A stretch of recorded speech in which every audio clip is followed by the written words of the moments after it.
Marcos, capítulo 10, versículo 17, diz assim: E pondo-se Jesus a caminho, correu um homem ao seu encontro, e ajoelhando-se, perguntou-lhe: Bom mestre, que farei para herdar a vida eterna? Respondeu-lhe Jesus: Por que me chamas bom? Ninguém é bom, senão um, que é Deus. Sabes os mandamentos? Não matarás, não adulterarás, não furtarás, não dirás falso testemunho, não defraudarás ninguém, honra teu pai e tua mãe. Então ele respondeu: Mestre, tudo isso tenho observado desde a minha juventude. E Jesus, fitando o amor, e disse: Só uma coisa te falta. Vai, vende tudo o que tens, dá aos pobres e terás um tesouro no céu. Então vem e segue-me. Ele, porém, contrariado com esta palavra, retirou-se triste, porque era dono de muitas propriedades. Vamos começar o comentário a partir do versículo 17. No versículo 17, nós encontramos que um homem correu para os pés de Jesus. Correu para o lugar certo. Embora o Evangelho de Marcos não diga que era um jovem, quando você olha essa mesma narrativa em Mateus, você encontra esse detalhe que era um jovem. Isso mostra que vida eterna deve ser preocupação de todas as pessoas, de todas as idades. Crianças, jovens, adultos, idosos. A vida eterna deve ser uma preocupação.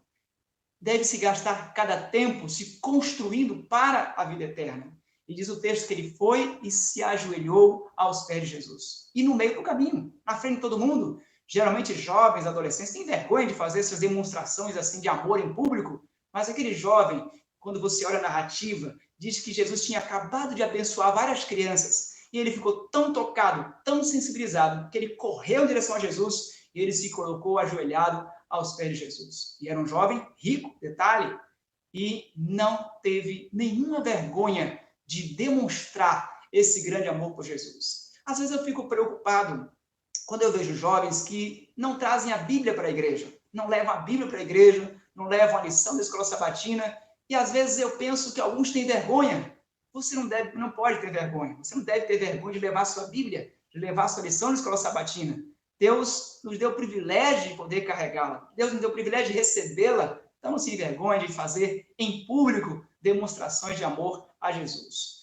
Todo ser humano, ele precisa, assim como aquele jovem, de uma resposta certa para essa pergunta. A pergunta do jovem era: o que devo fazer para herdar a vida eterna? Esta é a pergunta mais importante da vida de um ser humano. Eu costumo afirmar que a nossa vida é uma grande pergunta, em busca de uma grande resposta. E ao final de cada resposta, sempre será o início de uma nova pergunta. Mas de todas as perguntas que existem, essa é a mais importante. O que devo fazer para herdar a vida eterna? O que você fez hoje para herdar a vida eterna? Você gastou tempo orando, gastou tempo edificando-se na palavra, gastou tempo cuidando da sua família, gastou tempo falando de Jesus. O que você tem feito para receber a vida eterna? Na verdade, não há nenhum tipo de obra, não há nenhum tipo de mandamento que possamos obedecer para merecer a vida eterna. A vida eterna é um dom, é um presente de Deus, mas é preciso que nós façamos também, cada dia, a nossa busca por ela. É tudo o que podemos fazer, buscar Jesus, o lugar certo de procurar resposta, o lugar certo de procurar a vida eterna é aos pés de Jesus. Ali estava aquele jovem. Jesus, então, logo em seguida, a pergunta do jovem, Jesus faz uma outra pergunta. Às vezes, a melhor resposta para uma pergunta é você fazer uma nova pergunta. Porque quando Jesus era mestre em fazer isso, as pessoas faziam uma pergunta, ele pegava e dava uma resposta com outra pergunta. Quando você pergunta à pessoa, geralmente ele para pensar melhor na pergunta dele e geralmente ele mesmo encontra a resposta. Jesus então fez a pergunta: você sabe os mandamentos? Não matarás, não adulterarás, não furtarás. Você conhece os 10 mandamentos? E eu quero aproveitar, jovem, e te fazer essa mesma pergunta. Garoto, adolescente, você conhece os mandamentos? Você poderia recitá-los de cor? Você poderia recitar pelo menos um resumo deles? Às vezes eu fico um pouco com o coração muito apreensivo quando eu vejo meninos, jovens e meninas, que elas conseguem escalar o time favorito, elas conseguem falar muita coisa de política, muita coisa de muitos assuntos, mas às vezes têm uma dificuldade tremenda em falar de um verso bíblico, de falar de um salmo. Que tal se você gastasse esse tempo que você gasta com tanta paixão para aprender tanta coisa que é legal, se você gastasse esse tempo um pouco mais para memorizar versos bíblicos? Que tal se você gastasse um pouquinho mais de tempo para aprender um pouco mais da palavra de Deus? Por que Jesus fez essa pergunta para aquele jovem?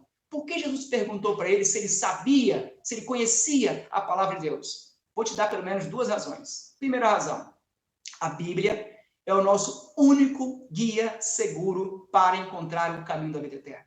Nenhum outro guia é mais seguro do que a palavra de Deus. Na verdade, não há outro guia seguro. A Bíblia, para nós, é um guia infalível. É nossa única regra de fé e prática que nos leva a Cristo, e pela fé, então, somos salvos. Segundo motivo, quem estuda a Bíblia é uma pessoa inteligente. A Bíblia é o livro dos sábios. Ela nos dá sabedoria para nos apropriar, através da fé, da salvação que Jesus nos oferece. Você conhece a Bíblia? Você tem se esforçado cada dia mais para aprender esse caminho da vida eterna? Vamos comigo agora para o versículo 20. O jovem, então, cheio de entusiasmo, ele dá uma resposta. Senhor, os mandamentos? A lei de Deus? Isso eu já conheço desde criança. Eu tive o privilégio de ser instruído. A narrativa não diz se foram os pais dele quem o instruíram, mas como diz que desde a infância, ou os pais avós, mas alguém teve essa graça, né? Teve essa preocupação em instruir aquele jovem. Aquele jovem, ele tinha muitas qualidades, e uma delas é que ele conhecia bem a palavra de Deus. Eu quero aproveitar esse momento e fazer um apelo aos pais e mães. Pais e mães, qual é o melhor momento para ensinar os filhos sobre Jesus Cristo? Qual é o melhor momento para ensinar os filhos a amar a Deus? Qual é o momento? Você já sabe a resposta. Quanto mais cedo, melhor. Na verdade, essa instrução deve começar desde o ventre, e a cada passo da sua idade você vai então acompanhando e adaptando o ensino. Uma dica: adquira livros, bíblias, lições. Em especial, tenha bíblias de várias idades, bíblia de quebra-cabeça, bíblias em ação, bíblias em quadrinhos. Não poupe, se você puder investir. Eu sei que vivemos um momento hoje de economia, mas assim que as coisas deram uma afrouxadinha, gaste um dinheirinho e compre boas bíblias adaptadas à idade dos seus filhos. Você não vai se arrepender disso. Eu tenho a graça de Deus, a graça, né, de ter aqui na minha casa várias bíblias, desde a Bíblia do bebê até a Bíblia do maiorzinho, do adulto. Mas não basta comprar a Bíblia, não basta comprar a lição. Vou te fazer uma outra pergunta que é mais importante. Quanto tempo você tem gastado para estudar a Bíblia com seus filhos? Quanto tempo você conseguiu gastar hoje para sentar ao lado dele e ajudá-los no estudo? Você conseguiu fazer pelo menos o culto familiar de manhã? Nem que seja 10 minutinhos ou à noite. Bom, se fez, parabéns. Se não fez, também não vai se culpar por isso. Não vão brigar por isso agora. Vocês estão fazendo agora juntos. Mas depois, separem um tempinho. Orem juntos, estudem a Bíblia juntos. A palavra de Deus precisa ser estudada, precisa ser amada. No versículo 21, eu quero agora dividi-lo em duas partes. No verso 21 diz que Jesus olhou para aquele jovem, ele o fitou, ou seja, ele olhou no fundo dos olhos e disse: está faltando uma coisa. Às vezes eu fico pensando que se Jesus tivesse olhado para mim, talvez ele tivesse dito que faltavam muitas coisas. Se ele tivesse olhado para você, o que Jesus teria dito? Ele disse para aquele jovem: falta uma coisa. Mas essa coisa que faltava, o jovem não esperava essa resposta. O jovem esperava que estava tudo certo, estava tudo bem. Embora ele no coração sentia que algo estava faltando. Algo estava precisando ser preenchido, que as suas idas à igreja, ao templo, a sua leitura constante da palavra, a sua obediência, a seu ver, estrita aos mandamentos, não estava conseguindo preencher. Todo ser humano, ele sempre vai ter uma parte faltando. Há um vazio no coração do homem que só Jesus pode preencher. Na vida daquele homem, ele sabia muito de Bíblia, ele sabia muito de mandamento, ele sabia muito de igreja, mas havia um pedaço que ele precisava colocar Jesus, e aquela era a sua ocasião. Ele precisava ter uma experiência mais profunda com Jesus. Ele estava precisando de um encontro pessoal, e esta era a sua grande oportunidade. Agora, como ele fez a pergunta para Jesus, e diz o texto que ele olhou para ele com muito amor. Eu fico imaginando Jesus olhando para ele no fundo dos olhos, né? Ele talvez colocando a mão no ombro daquele jovem e dizendo: você perguntou? Então vou te responder. Às vezes, quando a gente pergunta algo, né, para o nosso cônjuge, para os nossos filhos ou para um amigo, às vezes você faz uma pergunta, mas você às vezes não está muito afim de ouvir a resposta, não é? Porque às vezes as pessoas não nos dão a resposta que a gente quer ouvir. É que porque quem nos ama nem sempre nos dá a resposta que nós queremos ouvir. Às vezes, o que eles nos dão é algo melhor do que a resposta que a gente quer ouvir. Eles nos dão a resposta que a gente precisa ouvir e não a que a gente quer ouvir. Inclusive, vou aproveitar e te dar uma dica. Se você não tiver nenhuma pessoa que te ame, nenhum amigo que te ame, que não te possa contrariar de vez em quando, dizendo a você o que você precisa crescer, o que você precisa melhorar, o que você precisa ser, onde você precisa corrigir sua vida, se você não tiver ninguém para contrariar você, nenhum amigo que possa fazer esse trabalho de contrariar você e dizendo o que você tem que corrigir, então pague um inimigo para fazer isso. Mas todos precisamos de alguém para poder nos ajudar a crescer na vida e em nossa vida espiritual. Na segunda parte agora, do versículo 21, diz que Jesus agora faz um desafio a ele para provar o que ele estava falando. Ele disse: vai, vende tudo o que tens, dá aos pobres e terás um tesouro no céu. Então vem e segue. Aquele jovem quase não acreditou no que estava ouvindo.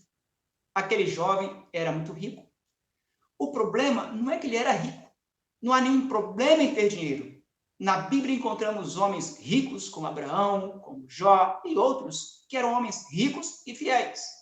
Também a gente encontra na vida pessoas ricas, que são pessoas fiéis a Deus. O contrário também é verdade. Você encontra pessoas pobres, que eles são fiéis a Deus, e você também encontra pessoas pobres, que são infiéis a Deus. O problema não é ter dinheiro ou não ter dinheiro. O problema é ter apego a esse dinheiro mais do que a Cristo. O problema daquele jovem é que o dinheiro era o seu ídolo. E ídolo não é um Deus. O dinheiro pode ajudar muitas coisas, e de fato ajuda em muitos momentos, mas o dinheiro não é um Deus. Ele não pode nos dar felicidade, não nos pode dar saúde, ele compra remédio. Ele não pode dar família, ele paga aluguel. Mas o dinheiro, a gente entende que, embora seja importante, mas nosso maior bem, o nosso maior tesouro é ter Jesus. O problema daquele jovem, então, é que a vida eterna ele queria, mas também queria os bens dessa terra. Querer os bens dessa terra e querer vida eterna não necessariamente ainda estão em conflito, mas a vida eterna, a busca pela vida eterna, precisa ser a prioridade número 1. O problema estava exatamente aí. As riquezas na vida daquele jovem não eram, as riquezas eram a sua prioridade número 1. E tudo aquilo que é o número 1 em nossa vida se transforma em um ídolo. Quando você analisa, então, a história daquele jovem, com a palavra de Jesus, você vê que, de fato, ele não conseguia obedecer os mandamentos. Porque o primeiro mandamento da lei de Deus, os 10 mandamentos, o que é que diz? Não terás outros deuses diante de mim.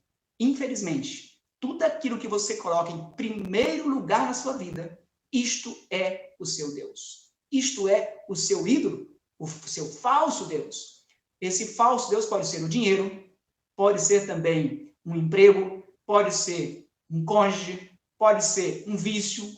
O que tem ocupado o primeiro lugar em sua vida? Pode ser entretenimento, pode ser muitas coisas. Para aquele jovem, eram as suas propriedades. Deixar tudo, porém, era a ordem de Jesus. Fico pensando que se talvez Jesus tivesse dito assim: olha, você vai me dar apenas 10%, o dízimo, você vai me dar mais uma outra, o percentual de ofertas, mais 10%, 20%. Eu creio que talvez aquele jovem teria aceitado, mas o desafio é que era tudo. Por que Deus nos desafia a dar tudo? Porque esse sempre foi o desafio do cristianismo. Jesus, para nos salvar, ele deixou tudo no céu. E veio na cruz do Calvário e deu tudo por nós. Quando ele chamou os discípulos, eles estavam pescando, e diz o relato bíblico que quando ele os chamou, eles deixaram tudo para trás e seguiram Jesus. Se você não estiver disposto a deixar tudo para trás, se for necessário, então você também não está pronto para seguir Jesus. Aquele que segue Jesus precisa estar disposto, pode até não precisar, mas precisa estar disposto a deixar tudo para trás para seguir Jesus. A busca da vida eterna, quando nós a buscarmos da mesma forma que buscamos o oxigênio quando precisamos respirar, se nós buscarmos a vida eterna, assim como buscamos a comida quando estamos com fome, se nós buscarmos com essa mesma intensidade, com certeza nós sempre a encontraremos aos pés de Jesus Cristo, o nosso Salvador. O versículo 22, então, a narrativa diz qual foi a decisão daquele jovem. Diz que ele, muito triste com essa palavra, se retirou, porque as suas propriedades, os seus bens, falaram mais alto naquele momento. Aquele jovem, que palavra ele diz? Quais foram suas palavras? O que foi que ele falou para Jesus? Ele não falou, porque seus atos disseram por ele, falaram por ele. Atos falam muito mais do que palavras. Mesmo o silêncio daquele jovem mostrou, revelou qual era a sua decisão. Sabe, eu quero te fazer um convite nesse momento, um desafio nesse momento. Eu louvo a Deus porque você veio ao lugar certo. Aquele jovem foi ao lugar certo. Ele estava aos pés de Jesus. Ele veio com as melhores das intenções. Ele veio fazer a busca mais importante, que era a vida eterna. Querido, minha irmã, meu irmão, não há nenhuma busca mais importante do que a vida eterna. Não há nenhuma busca mais importante do que Jesus. Mas você precisa fazer dessa busca a busca mais intensa da sua vida. Você precisa colocar Jesus, colocar seu tempo diário com Deus como a sua prioridade número 1 de sua vida.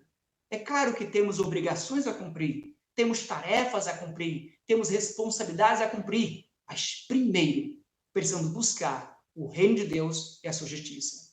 E todas as coisas que precisamos sempre nos serão acrescentadas por Jesus. Eu quero desafiar você a dizer, Senhor, eu quero te entregar tudo o que eu tenho e sou. Eu quero estar disposto a deixar tudo o que for necessário, mas eu quero te seguir cada passo da minha vida. E muito em breve, quando o Senhor voltar nas nuvens dos céus, quero estar pronto para te encontrar. Esse é o seu desejo, essa é a sua oração, é a sua vontade. Então, quero convidar você a curvar a sua fronte, fechar os seus olhos e orar comigo nesse momento. Oremos. Nosso querido Deus, nosso amado e Senhor Salvador Jesus Cristo, obrigado, porque o Senhor deixou tudo no céu e veio aqui, arriscou tudo para poder nos salvar. Pai Santo, aquele jovem rico foi aos pés de Jesus, no lugar certo, a pessoa certa, perguntou a pessoa certa, mas ele, infelizmente, ficou triste com a resposta e acabou desistindo do bem mais precioso que o Senhor podia oferecer àquele jovem e que o Senhor nos oferece nesse momento, a vida eterna. Senhor Jesus, que o Senhor seja o tesouro mais importante da nossa vida e que a vida eterna seja a nossa maior busca a cada dia. Nos ajude a colocar o Senhor como a prioridade número 1 em nossa vida. É o que nós pedimos ao Deus e te agradecemos em nome e por amor de Jesus. Amém. Que o Senhor te abençoe e te guarde. Que o Senhor faça resplandecer o rosto sobre ti e tenha misericórdia de ti. Que o Senhor sobre ti levante o rosto e te dê a paz.